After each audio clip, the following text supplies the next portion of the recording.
Alright, welcome back ladies and lords. Thank you so much for joining. If you're new, my name is Wispy, and also thank you for joining. I fancy myself not a Jorm main, but more of a Jorm sympathizer, I guess.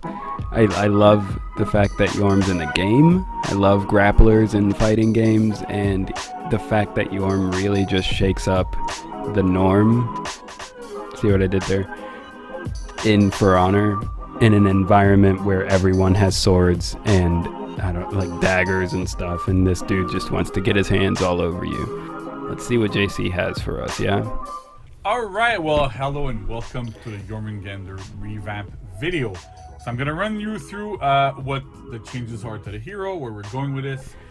Brand new moves also. Tell me what. So, to get started, I want to make sure that it's like I address the fact that we're really trying to move away from stamina bully as an identity, especially for Jormungandr. So what we've been doing with this trying to hero get is away from really stamina bully. How can we make the hero interesting? Why? To have a gimmick, something that lets the hero be unique, have something that's really different and very almost specific to the hero. This is a slippery slope, man. Already, because you're already taking away like the big thing that is Jorm. But it's more of a bully that moves opponents around on a battlefield rather than control their stamina and try to gain the upper hand in terms of stamina or abilities. So moves opponents around like the finisher heavies. None of Jormungandr's moves drain stamina, pause stamina, or unbalanced out of stamina opponents specifically, right? So there's still, as we'll see, there's a move that unbalances. How are you getting a opponents, slam then? Unbalances opponents. It doesn't matter if they're out of stamina anymore. But like the heavy finishers no longer do it. So a lot of none of his bashes do it either. So we'll have to see like where that goes. But it's not. We really wanted to move away from this aspect of the hero. But why? Slam is still in. Don't worry. So let's get started. Okay, right? okay. So the slam is still. I'm curious. So we've you have my interest. Which is this now, so like a big hit to the shins. Oh. As you notice, new animations always on balances, so you can always do Jotun Farewell into Hammer Slam. Works quite well. It is 800 ms, and it is also feintable. Oh. Right. So you can feint to guard break, feint to parry, feint to whatever you like to do. Oh, it's feint. It's quite strong. It always gives a Hammer Slam, so that's very useful. You can do it anywhere. You cancel can into light parry if they try to interrupt. Go anything that initiates chains. I'm saying it like I'll be able to pull that off, but I know I won't. But that's the idea, right? We've also did a change to Jormungandr's heavy finishers. So as before, this looks like to be exactly the same. And that's anything into bash. So top did not use to move opponents back. Hold on. I gotta go back. So now, to start, we have that's Jotun any Farewell. starter. So Jotun's we've changed the move to Farewell. brand new animation, which is this now. So like a big hit to the shins. Okay, yeah, that's the bash. Does it come after a light as well? So you can always do Jotun Farewell into Hammer Slam. Works quite well. It is 800 ms. And it is also feintable. Yeah, but does it come after a light? Right? So does it come after a light, JC? Hold on, was that a light? But it's quite strong. It always gives a Hammer Slam. So that's very, no, that very was useful. a heavy. You can do it anywhere. You can use it in farewells after lights, after heavies. And we can go anything that initiates chains. All right. You can go. It just always leads to. People are gonna get annoyed with that, dude. This looks like to be exactly the same, right? The big difference is on top. So top did not use to move opponents back. Okay, yeah. Where sides would. It's still unblockable too, right? All three sides can lead to a wall splat to gain additional damage. So we really wanted to get into situations where Jormungandr can move people around the battlefield. They can hit them to go towards their allies. I like that. Wall splat to walls, to whatever you'd like. Whoa. But really, it's I'll give my thoughts around at the and end. moving them around the battlefield quite a bit. And keeping the spirit of this, we've also added another new move, which is called Venomous Sting. Venomous So this Sting. is when you press heavy after landing a guard break, right? So you can do it from here. So as you can see, it's similar to the heavy finishers, where what is that? That's the heavy? They always displace your opponent, move them around. You can wall splat them, get them into a wall, get big damage. They deal damage similar to heavy openers, so 24. On top is always guaranteed. You can get somebody into a wall, hit them again, big damage there. Super interesting things. So again, we really wanted to go towards making sure that the hero was able to move opponents around quite a bit, and we want to be able to like chain as well. So you can go into this, and goes into your light and heavy openers. Holy shit, dude. They're not guaranteed. And you can just start your chain after the. Add more pressure boy. with the heroes. That gives you a bit of more pressure, a bit more interesting. The next step we have is another new move. Oh, mix is gonna be crazy. The move is the Ouroboros Smite, and so you can press zone attack after any move except itself. New animation. And Venomous Sting. So you can I like how she like spins it around her. You don't really go into your chain, so you can't do the move. But after any single attack in chains, you can go into that. Oh, move. It's clean. It's 800 MS. What does it lead into though? At 100 MS, so it's very difficult to peel. Big trajectory all around Jormungandr. Does like pretty respectable damage. And what's interesting too is that you can go into situations where you can go heavy finisher into Ouroboros Smite, into heavy finisher, to Ouroboros Smite. Keep that going, right? So in team fights, you can see this is going to be quite strong. You can around you with an alternating mix of unblockable and armored. Unblockable and armored. And Jorm is looking crazy, dude. Doing with Jormungandr is really work on the hero's flow as well. Oh, you're gonna have to put respect on the name, dude. Part, right? It kind of acts as a chain reset. It initiates chains. You know what I'm saying? So you can also do, if you like, going to. Don't forget this, the third. Right? You can do go in farewell, go into hammer slam, do all those things that you want to do. Again, the flow is a lot more open when you're able to use that zone. See, because hold on, I'm pausing it. I was thinking Jorm not being able to get people out of stamina, like that's all the fun of playing with Jorm, but this really just makes it so that Jorm does what Jorm does anyway, but you're not concentrating on stamina. You're not like so focused on stamina as you are with just playing the game. I mean, I do like that aspect that Jorm is playing a completely different game than everyone else. I do like that, but I get this. It just makes it a character in the game. Because it's feintable, right? So we can feint it. It's still a little bit riskier to parry. You can't really interrupt it. So it's a pretty potent tool in his arsenal, and should help in a lot of anti-gank situations. It's quite good. That is very good. We're gonna look at is and you can do that after everything. Hold on, I gotta go back when he started talking about it. Add more pressure with the heroes. That gives you a bit of more pressure, a bit more interesting. More pressure. Yeah, this character is gonna be pressure. The character, move, which is a zone attack in chains. The move there is the Ouroboros Smite, and so you can press zone attack after any move except itself, hammer slam, and venomous sting. So you can do venomous sting. You're gonna go into, because you go back to neutral, you don't really go into your chain, so you can't do the move. But see. After any single you can do it after. Oh my goodness! You can do it after anything but itself, the grab heavy, and the slam. Oh, so any attack. Jeez Louise, dude. The next up we're going to look at is the light openers. So Jormungandr's light openers had a bit of an issue, especially at high level, where they used to be pokes. And so because of that, they were a bit easier to read, especially at high level. We have some players that are really good at reacting to attacks and reading animations, even after the CCU. And because it was so distinct from the side heavy openers. Why did he sound so sad about that? He said even after the CCU. He said the CCU was supposed to get rid of all of that. But damn, y'all are too good. Or from even the top heavy openers. It made them kind of easier to react to and see, oh yeah, okay, I see the poke, I see the wind up, I can parry them on reaction. Even make them a little bit easier to block.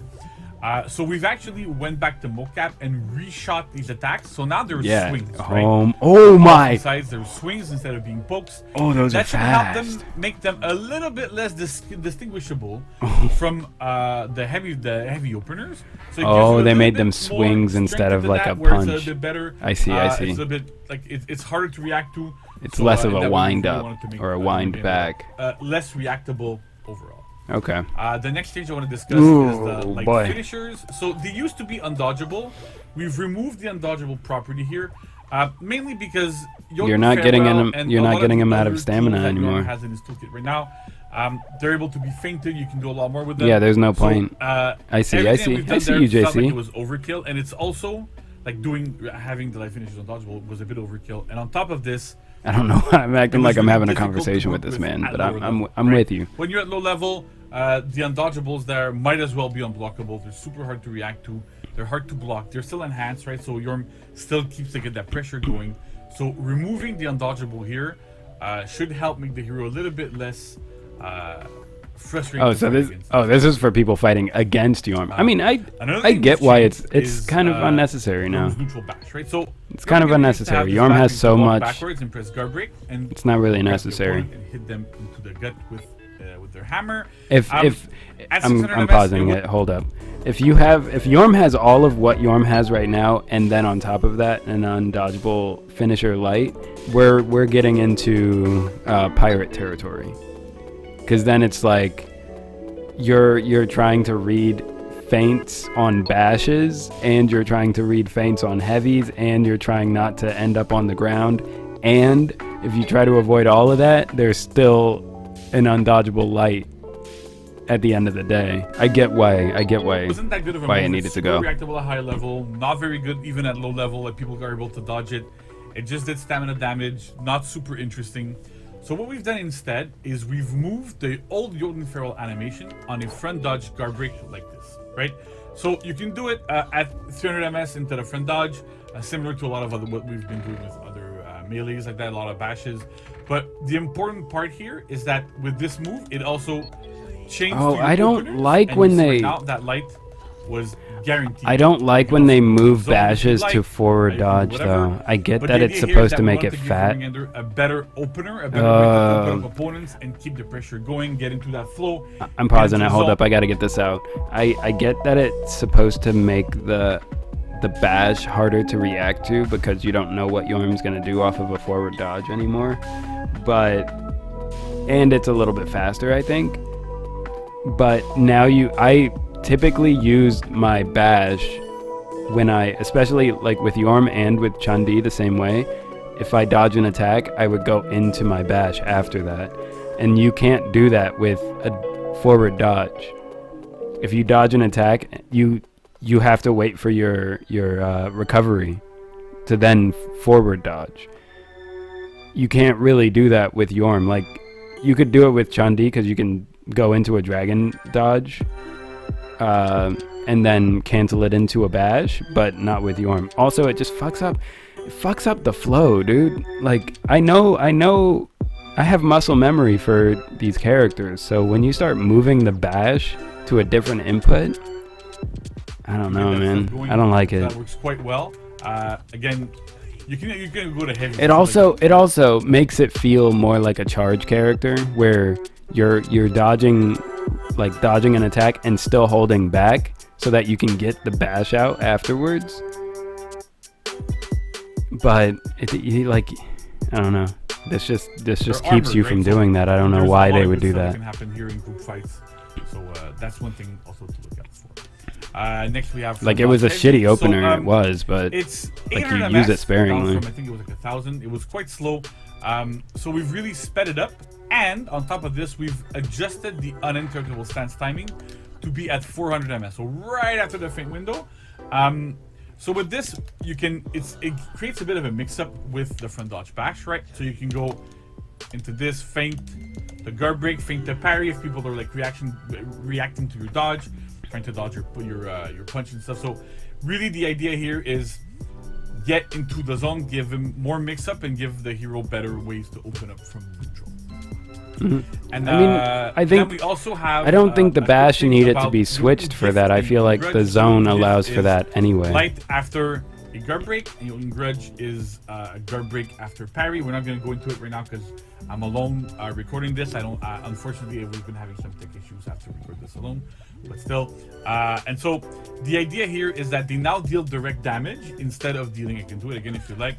Instead So of there's dealing literally stamina no damage. As I stamina said, damage we removed all anymore. stamina damage and we replaced it That's with interesting. direct damage in this case. The idea here is that first of all, we want it to be useful, right? That stamina damage was useful in creating some sort of I'm gonna unbalance you type of situations, because we're moving away from that a little bit. But at the same time, what is interesting is that it gives you more options, right? Because depending on the situation, depending on if there's walls nearby, depending on what's going on around you, if your opponent's out of stamina, it might be better to do light into throw into hammer slam. Or if there's a wall, it might be better to do venomous sting into a wall, into a top heavy to deal more damage. So one of the things we're really trying to go towards in this revamp, and a lot of what we've been doing, is emphasize and have a lot of focus on choice. Yeah. One place to have different options at different times. Sometimes there's things that are optimal in whatever situation, but the idea here is that we really, really want to have these things be open up.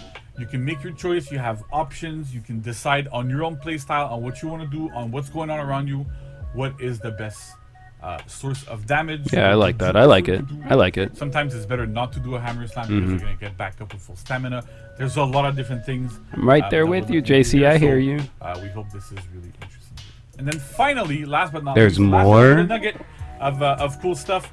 As some of you have seen, we've actually had a bug in the game a little while ago where the front dodge heavy had a slightly different animation, and people I saw a lot of people actually thinking about where would this move be used from. It's actually on Jormungandr's new sprint attack.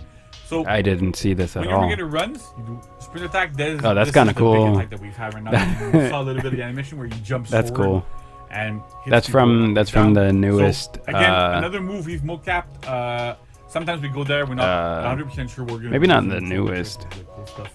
I do know Jorm has an execution where doesn't really change anything in Jorm's game he plan. Jumps. But just, again, we wanted to go and back slams to you. How do we make the hero more enticing, look cooler, have better moves? Okay, so, I like that style. That's just for style. So thank you. Nothing else has changed about it. That's just for style. Hold up. Does it still have the armor on it? So when Jormungandr runs, you do sprint yeah, attack. It still has the armor, dude. That is all for style. They should do that with a lot of the characters that have very like boring looking attacks. Just make the attacks look cooler. Like Jorm's. Hold on, I guess we're done. Jorm's zone now making the hammer go behind her back. That's so sick, dude. It's like she can't stop the momentum of the hammer, so she has to like throw it behind her back to slow it down. That's clean. I like that. And it's just for aesthetics. Enticing, look cooler, have better moves. Yeah, make the characters look cooler, please. Give the Vikings better armor. We hope you love this rework. Please leave feedback. Make them look cooler. Big thanks to Noel, please. who was in charge of this hero. Did a magnificent job. So kudos to him. And we're back on with the show. Thank you. Hey, thank you, JC. Thank you, JC. All right, I guess that wraps it up. I'm looking forward to it. I feel like what I was saying earlier that I wanted to bring up later. I can already see like the bash to the floor and then setting up some nonsense after that. I can see setting up some nonsense after that, and I see what he means. Like if they're out of stamina, you might not want to get them on the floor immediately because they're just gonna get their stamina back like as soon as they touch the floor. So you probably just want to continue attacking, and that's cool that now I don't think the finisher heavies put you on the floor. They just push you back, so you could get some cool like they think that you want to bash them to the floor, but all you want to do is throw your finisher heavy, hit them onto the wall, get some more damage, and then get them on the floor. That really sets up Jorm is going to be much better in 4v4 just because you can get into your zone attack from anything, just in case somebody else decides to join the party. There are going to be a lot of zone combos, I feel like. Just zone is going to be coming after everything. This is seeming a lot like Conqueror level. And I think that they've brought Pirate down to Conk level as well. So I just feel like that is where they want every character to be. And yeah, looking forward to the Chandi and Valkyrie reworks coming next week. I think it's next week. Should be a good time. But anyway, thank you guys so much for joining once again. I hope you enjoyed. If you liked the video, feel free to leave a like. Let me know what you think about the Jormungandr changes. Are you a fan? Do you play Jorm? Do you frequent Jorm? Because I do. I know I do. I'm not a main or anything, but I do dabble. I do love myself some Jorm. Actually, let me put some respect. Huzzah! Okay? But anyway, if you want to see more videos by me, consider subscribing. And more For Honor videos are coming. Alright, I didn't forget about For Honor. I just wanted to play the devil in me for a while. Sue me. Alright, don't sue me. I'm just saying. You check them out. They were a good time. I don't play scary games very often. But with that said, I hope you guys are staying safe. I hope you're staying healthy, hydrated, and motivated. And you know where to find me. I'll be here. And I'll be doing this.